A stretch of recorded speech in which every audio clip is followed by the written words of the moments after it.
my earliest memories of elementary school is sitting at the lunch table telling stories with my friends. Now, if you know anything about 8-year-old boys, the rule behind telling stories is not that it has to necessarily be true, it just has to be exciting. And the more dangerous, the better. And so my friends would tell stories of how they almost got eaten by a bear while camping in the park, or how they almost got hit by a big truck on their street while riding their bike. And one story had always one up the next in terms of how exciting it was. And one story that was told most often that I can remember, and was told at length, it featured one particular character, the big black guy. Whether it was the big black guy who turned around and told us to stop kicking his seat at the movie theater, or the big black guy who we saw suspiciously walking down our neighborhood street, just using the term big black guy was meant to send a message of fear and imminent danger. Now, I remember sitting at the lunch table looking with big eyes at my white friends who told these stories and hoping that I would never meet this big black guy. Now, mind you, back at home, my father was a big black guy. My uncles were big black guys. But I never thought to make the connection between the big black guys my friends were talking about and the black men that I knew from my neighborhood. In my mind, the big black guys that they were talking about were a big, incredible Hulk-looking big black guy that was mean and growled at people, but surely not the big black guys I knew. But I did get a chance to meet my first big black guy. In 2003, I was 25 years old, back in balmy Milwaukee, Wisconsin in December, shopping with my 2-year-old son. And if you've ever been shopping with a 2-year-old, you know it's a very exquisite experience. So 5 minutes in, he decided he's done with this. Let's play a game of hide and seek in the department store, where he would go and hide, and I'd spend my shopping time looking for him. And so we're on our third round of hide and go seek, and unbeknownst to me, a little white boy had joined the game because he saw my son hiding in clothes and wanted to join in. And so I'm looking for him.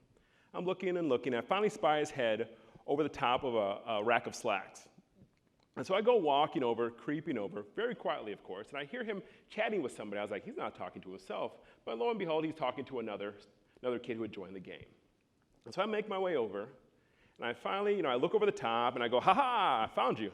And he looks up, he laughs and screams, and the little white boy looks up. But he doesn't laugh, but he does scream. And then he starts crying, and he runs out of the rack of slacks over to his mother, who was no more than a few feet away, and grabs onto her leg and starts crying. My son looks up at me, I look down at him, and we both go, I don't know what's wrong. So we both look back over to the mother and her son, and the mother says, what's wrong? The little boy looks up at her, tears in his eyes, and looks over at me, and then he points, and he says, that big black guy scared me. So I'd known I'd been a relatively large black guy since I was in high school, so this wasn't surprising. But I'd never been somebody's big black guy.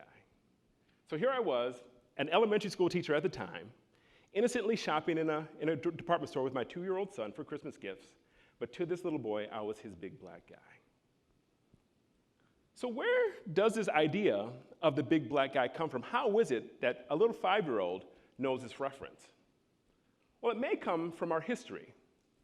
What we know in this country is that from 1619 until 1865, black people were actually not considered to be people in this country. We were considered to be property. Property subject to forced labor, torture, rape, and even legalized murder.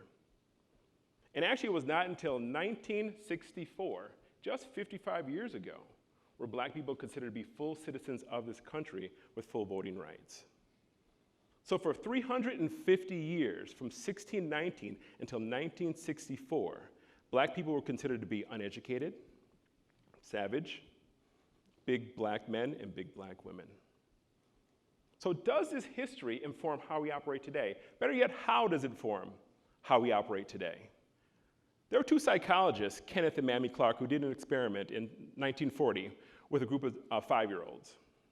And what they did is they brought together a small group of 5-year-olds, half black and half white. And then they took them one by one and asked them which doll they would like to play with. And they presented them with a white doll and a black doll. And what they found is that overwhelmingly, regardless of the race of the child, they chose to play with the white doll. And then when asked to describe the characteristics of the dolls, they overwhelmingly described the white doll as looking nice and the black doll as looking bad and ugly. There was another study performed in 2016, 75 years after the doll study, about employment. And what these researchers found is that when an employer can identify a resume as belonging to a black person, they are 15% less likely to call the applicant back for a job interview. Two studies in 2017 and 2018 studied law enforcement. And what these studies found is that police officers are more likely to stop, ticket, and search the car if the driver is black. And in one of our most trusted professions, medicine, researchers found, even amongst doctors who took a survey that said they do not consciously have any racial bias, even among these doctors, they were more likely to underdiagnose and prescribe pain medication less often to black patients. Now, why is it? Even after the outline of legalized racial oppression, why do these patterns continue in our society? Well, what research shows, and we probably intuitively know, parents who harbor racial biases tend to pass them on to their children. If not explicitly, then implicitly. So for example, if a parent enters an elevator with their child and then a person from a different race enters and a parent gets nervous or shows signs of being stressed, the child picks up on those signals. If a parent only keeps a social group of one race, children learn who the preferred race is. Who are my people? And if a parent refuses to, or just simply does not talk about race or racism in the household, children learn that this is a taboo topic. So these racial biases form not logically, but intuitively. We also know we live in a highly segregated society where we all don't necessarily get information about other races from interpersonal contact, but we get more of that information through news media outlets, through movies, through television shows.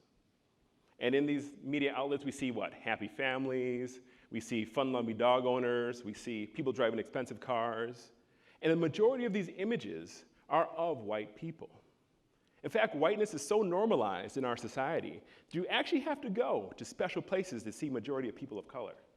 Places like Black Entertainment Television, Telemundo. And even in our greeting cards section, we have a special section for mahogany where you can find black people. So with all this inundation of racial imagery over the course of a lifetime, it's actually impossible for any of us, even me, to not form racial biases in our society. So I ask you, who is your big black man? Is it the belief that black neighborhoods are dangerous, teeming with unwed mothers and deadbeat fathers? Is it the belief that brown people from Central America are coming here to take our jobs? Is it the belief that Asian Americans are taking the seats in all of our top colleges? Is it the belief that Muslims hate everything American? Now, these might not be your particular beliefs, but I'm sure we can all agree this is within the American consciousness.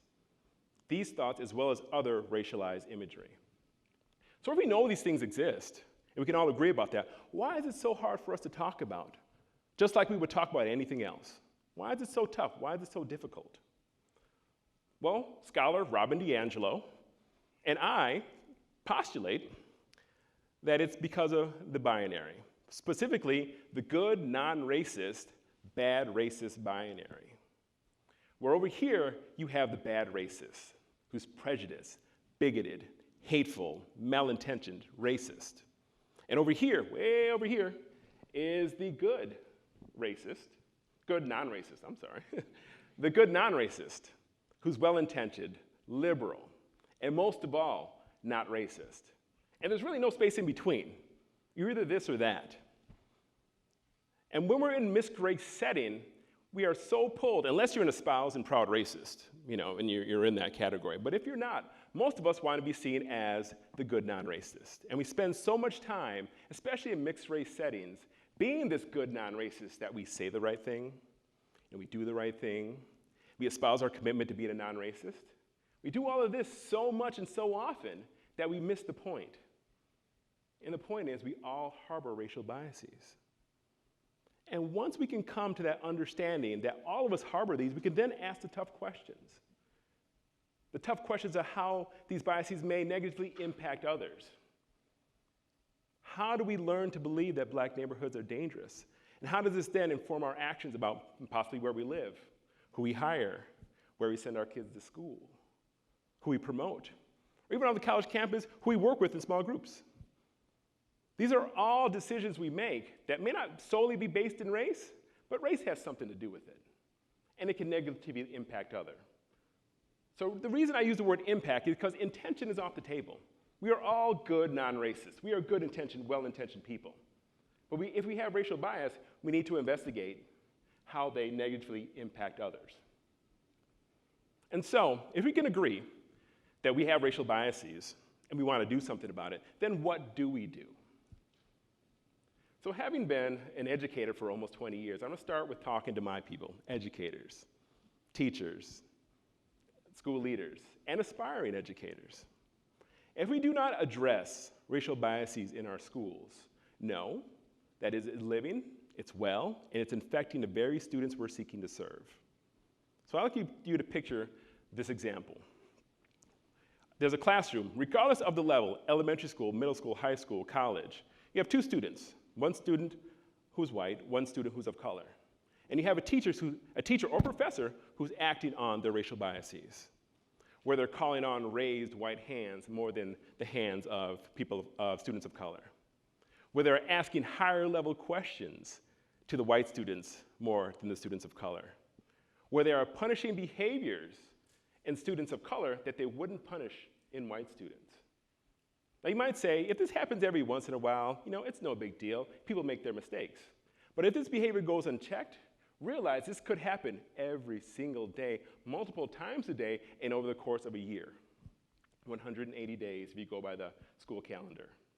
All the while, sending the message to students of color that you are less than, and you are to be treated as less than.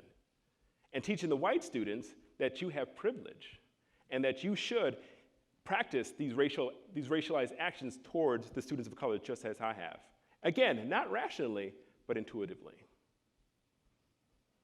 So what I recommend to my fellow educators, especially teachers and professors who teach students, is that we actually write down and monitor who we call on to look for, not if, but how our racial biases show up in our classrooms. Write down the consequences that we give to students and look at it from a racial lens. Examine our practice to look for racial biases. And school leaders can help with this. Having been a principal, I know that on observation forms, there's not a section for equity. So we have to make our own section so we can look for these biases when we go into classrooms, so we can help teachers improve our practice. Now for us in the room, for those of us who aren't educators, who aren't teaching in the classroom, but will still be out in professionals in the world, what can we do? What can we do within the week, within the day? What can we do?